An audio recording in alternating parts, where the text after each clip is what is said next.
All right. Thank Okay, you, sir. Thank you, Miss. thank you. Okay, next student is Miral or Meryl. Yes.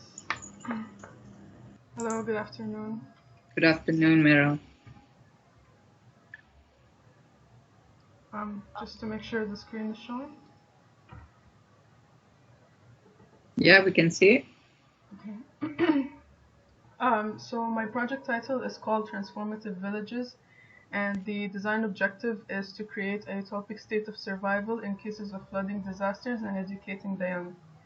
So I'll start off with my keywords that I wanted to follow throughout the process. They were parasitic, transformative, dystopia and utopia, and industrialism. So the main point was establishing a clear connection to my theme 3 from the previous project, which is industrialism aesthetics.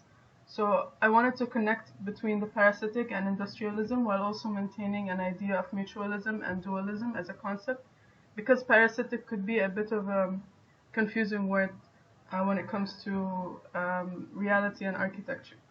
So my narrative and problem statement is that after the tin mining age, Songhai Lembing became ghosted and in a state of dystopia, and the floods were starting to get worse, and so is the state of its people due to the environment. And the narrative here is to bring back the spark in Songhai Lembing and create a safe shelter for everyone during the disastrous flood whenever it may occur, if whenever it does occur. And then focusing back on the state of utopia and dystopia and understanding the meaning of dystopia, which is an imagined state of society where there is great suffering or injustice. And this could be seen in different ways. It doesn't have to be just architecturally, it could be the state of the people or the economics and so on. And the state of utopia is the complete opposite of dystopia, which is basically where everything is perfect in a certain place, and it's also an imagined state. Um, Now is understanding what is parasitic architecture, and it is a building that is attached to an existing larger structure. So a building would be parasitic to the site if that was the context I would be going for. Um, Depending on the context, it could be called as parasitic. So that while also maintaining the idea that um, the design is not feeding off the host, which is the site, but actually I want it to be going hand in hand without this idea of a a thing that is feeding on a host and just killing it off. Um, so I did use Makoto Sei Watanabe's college in Tokyo as a big reference. And then going on to the idea of transformation and where I got that idea. So that idea came from The Walking City by Archigram, and this design was first thought of in New York, and it was set in a dystopian era. And it's basically big, gigantic robots that are basically tiny cities that are filled with community spaces and hospitals, and they can walk around and adapt to their surroundings. And the idea of a walking city that can go anywhere and be very useful in a flood prone area, and it could be able to adapt to all the various conditions and surfaces surrounding it. I wanted to take that kind of idea and adapt it in my own way. So the walking city was basically designed just because they wanted something that would change with um, around with the surroundings, so instead of just something that is static, which is how buildings usually are. Sorry. And then going on with the flood control, I studied the Hagsteen Weir in Netherlands, and it is basically a big concrete structure that generates power whenever there is a hurricane that arrives in the area.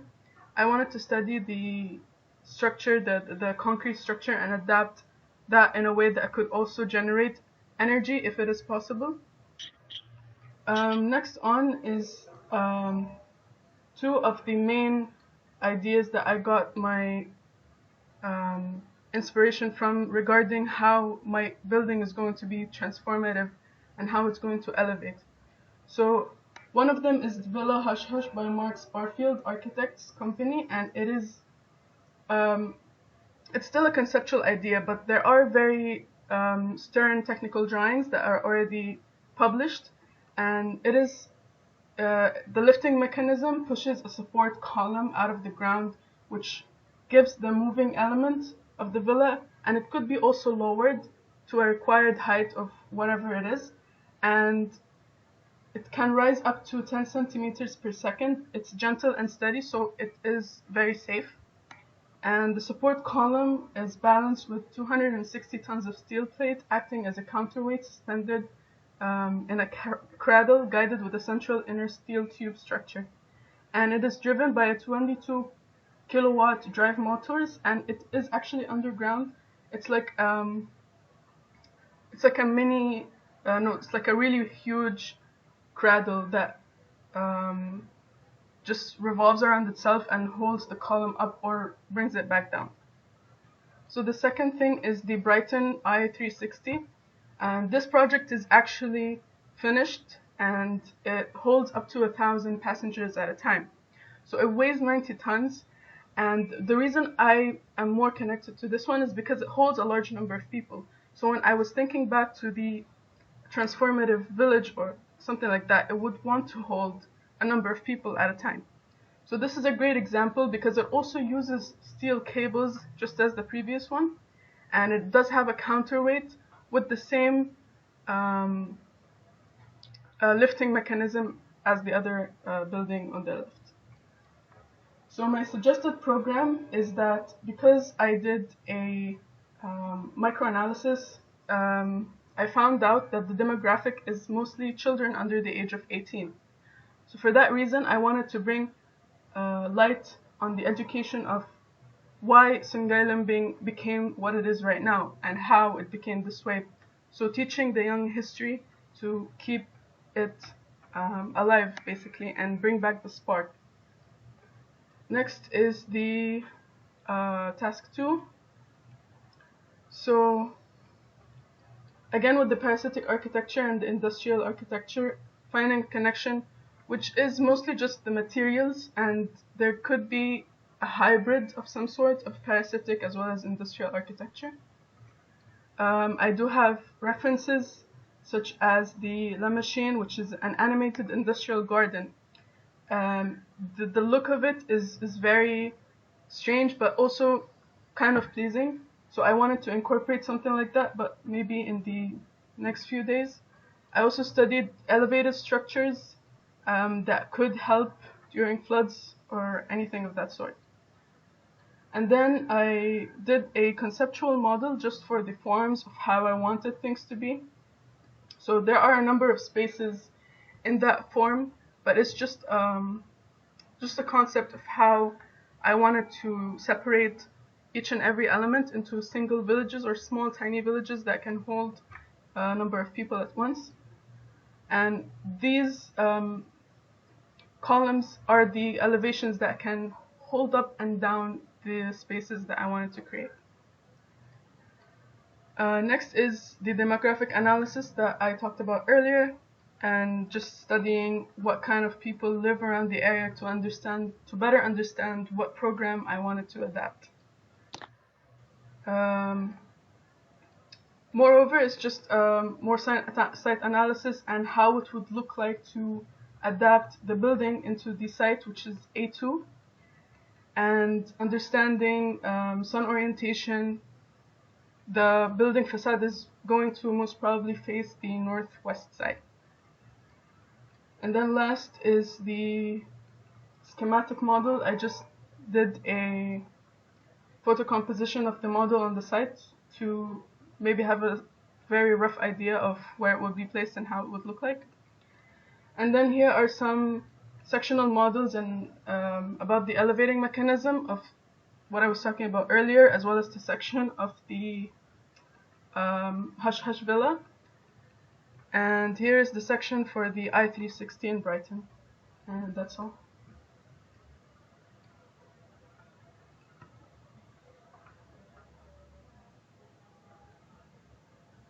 Nurjan? Okay. Sorry. Okay. You've done quite a bit of research here, which is good.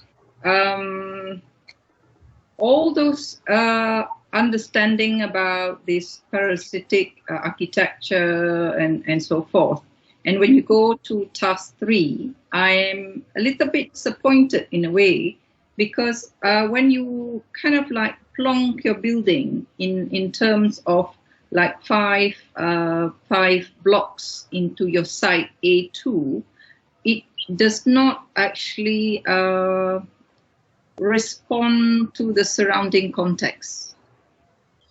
I think that is as much as all this exercise that you have done in taking it as a case study, it needs to actually develop it in a way that it can be a process of how you translate it into the local context. You can't simply just plonk it in and say, I've done my work, I've done my research, it works there, and I'm sure it will work on this side as well. So I think that is something that you need to put yourself down to earth, yeah, and respond to it slowly. And then perhaps it may look like what you intend it to be, but this is the process that we see, whether you understood how to use your research in another different circumstances. I think if you feel that the architecture that you borrowed can be just dropped in anywhere around the world, I think there's no problem with there's no need to be an architect. You need to be, you need to take it personal level to the site that is there, that you've been given to you, and respond to it. So in a way, what happened to the school, for example? How do you respond to the school? How do you respond to the buildings, the existing libraries? So are you saying that responding or just kind of like say, I like parasite architecture, I'm just going to make it in that sense? I think I would challenge you back. But if you actually look at a parasite building where it actually kind of like succumb the existing shop house, for example, it could be something a little bit more conversational than just, I'm just going to make my life easy. I'm just going to take this one. I'm just going to make this go up and down, please. I think you are able to do much better job than that. Yeah. Your presentation is very pleasing and all that, but I think you need to be a bit more down to earth. Get your hands dirty and feel what the people in Sungai Lembing is all about. Yeah, okay. I think that's my feeling about your presentation today. Okay, noted. Thank you. Yeah, Mara, I think I did create you before, right? If you remember. Yeah. Okay. Looking at today's progress, I think it made me smile. I think I can see a good progress from you, and the way you present it, I think it's well done, and because of I think the reference images are on point, relates to your all this intention that you want to do lah. Okay, that's one. And secondly, I think it's the same comment with Norizan. Yeah, the way you approach this site is not really reflected from your study. You have a very on point, fantastic images of parasite architecture. And what's the other one? So maybe it's a combination of that. But architecture is not reflected in your site planning. Yeah, it's not reflected. So I'm okay with your study, with your intention. It's very clear to me. The images, the reference images, are superb. But even the model, the study model that you did, hopefully that you did that, it's on point, and then it's not reflected in your site planning. Itu je, that's all. Yes. Okay. Okay. So I think from now on, it's about time. It is about time for you uh, to sketch a lot of, I mean, a lot of things on your drawing board lah, to plan. Because let's say if it's 5 blocks, how do you arrange, how do you position which block in front, in the middle, at the back, things like that is one thing, arrangement. And then how do you plan in terms of the parasite, because looking at that layout is not really, I mean, not much showing on the parasite side. Yes. Yeah. Yeah. Mm-hmm. Yeah, I think I think your reference images are fantastic, but then it's not reflected in your site plan. I mean, how do you plan? How do you approach the site? That's all. Okay. I give credit to your study and the points that you research and everything lah. But it's just, yeah, I think it's still work in progress. But I guess I really hope that this this attitude and the way you produce your work, I think it should be towards the end of the semester lah. Keep on producing a good work. Okay. Thank you so much. Okay, bye. Bye. Thank you, Meryl. Thank you. Okay, the next student is Roshan.